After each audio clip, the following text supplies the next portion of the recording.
Well बाबा लोग कैसे हो। एक मुद्दा जिस पर बात होनी शायद बहुत जरूरी है क्योंकि सवाल फैंस की फीलिंग्स का है। एंड रिसेंटली मैंने स्क्विड गेम सीजन 3 दोबारा से देखा क्योंकि डिबेट बड़ी जबरदस्त मार्केट में घूम रही है जब से एलिस इन बॉर्डरलैंड सीजन 3 आया है कि कौन सा शो बेस्ट एंडिंग डिलीवरी करके गया है। और सबसे बड़ा सवाल ये है कि साला कौन सा शो बेस्ट है यानी सीजन 3।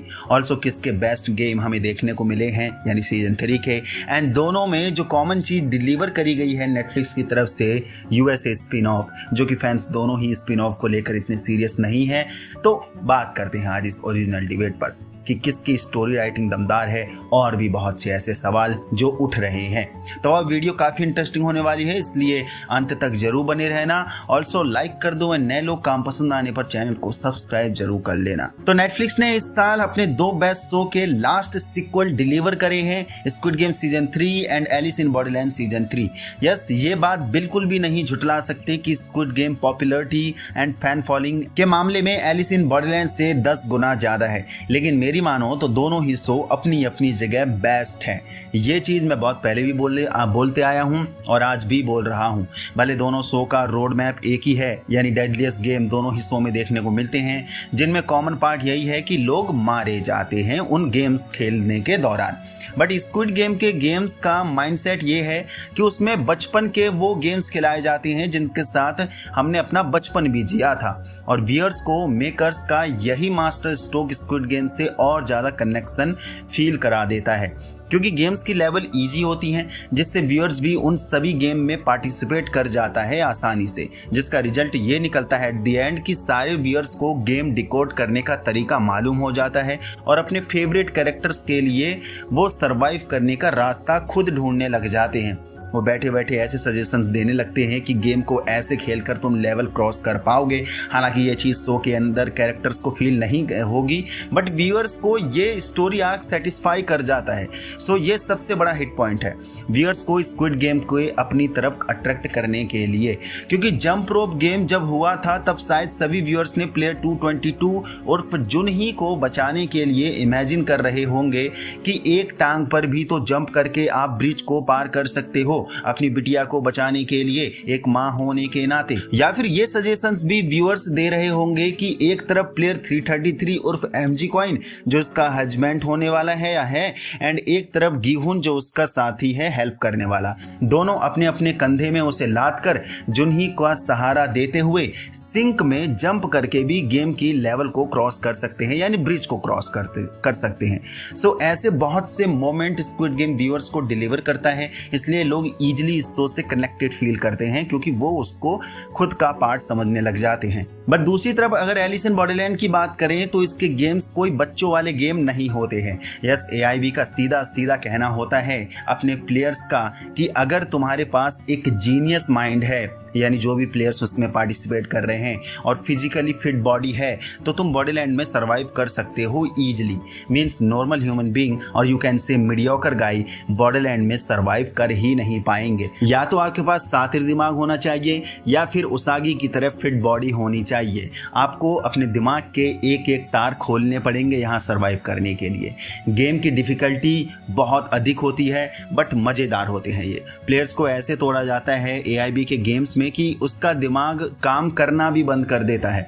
ऑल्सो गेम्स की लेवल इतनी डिफिकल्ट होती है जो व्यूअर्स भी एक बार के लिए समझ नहीं पाते हैं कि आखिर चल क्या रहा है। जब आगे गेम को अधिकतर खेला जाता है तब व्यूअर्स को भी समझ में आता है कि यस ये गेम चल रहे हैं और ऐसे इन गेम्स को पार किया जाएगा।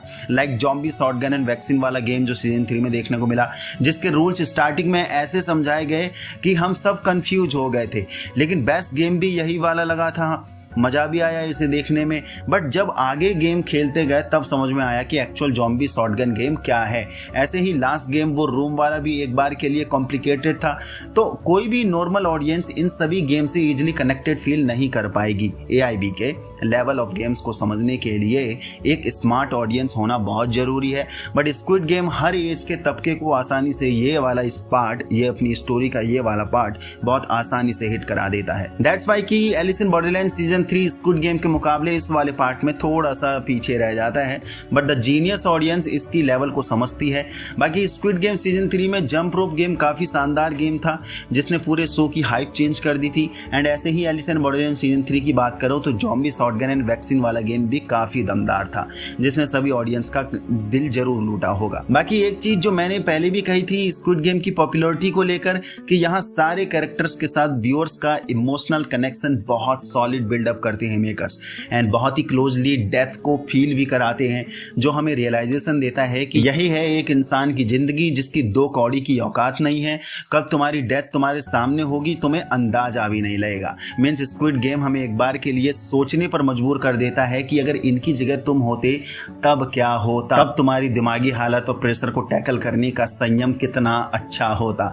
लेकिन AIB में व्यूअर्स एंड कैरेक्टर्स के बीच का यही इमोशनल कनेक्शन उतने अच्छी तरीके से बिल्डअप नहीं कर रखा है या फिर जस्टिफाई नहीं कर रखा है मेकर्स ने, यानी हम व्यूअर्स को वो जस्टिफाइड नहीं लगता है। सिर्फ गिने चुने कैरेक्टर के लिए ही वो इमोशनल कनेक्शन बिल्डअप दिया है, एंड बाकी लोग तो ऐसे मरते हैं जैसे हमारे सामने इंसान नहीं खिलौने मर रहे हों, जिनके लिए व्यूअर्स उतना फील नहीं करते होंगे और खुद की रियल लाइफ से कंपेयर भी नहीं कर पाते होंगे।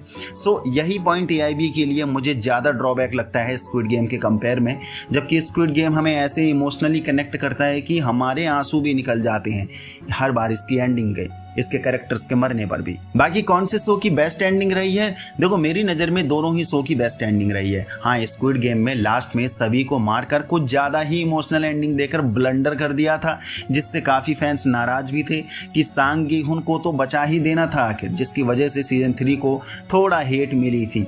बट AIB की एंडिंग में ऐसा कुछ देखने को नहीं मिला। सभी फैंस खुश थे कि उनके मेन कैरेक्टर आरिसू और उसागी बच गए, बल्कि आरिसू के लिए जो ट्रेलर में देखने को मिला था उसकी वजह से बहुत लोग यही चिंता में थे कि आरिसू भी मारा जाएगा जस्ट लाइक सांग गी-हुन।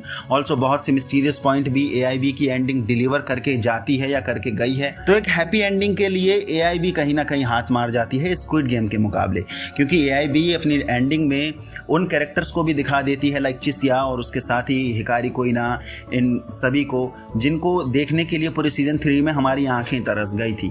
बाकी क्लिफ हैंगर वाइज एंडिंग देखें जिसके लिए फ्यूचर में सॉलिड स्टोरी बिल्डअप हो सकती है जो अपने ओरिजिनल प्लॉट को भी नहीं छोड़ेगा, वो AIB की एंडिंग थी, जहां से अगर USA स्पिन ऑफ भी आता है तो नेटफ्लिक्स को बहुत कुछ चेंज करना नहीं पड़ेगा, इसमें बहुत से नए कैरेक्टर नहीं लाने पड़ेंगे, बल्कि पुराने सीजन 2 के सर्वाइवड कैरेक्टर को वापस लाकर फ्यूचर स्टोरी का हिंट देकर फैंस को और ज़्यादा टीच कर दिया।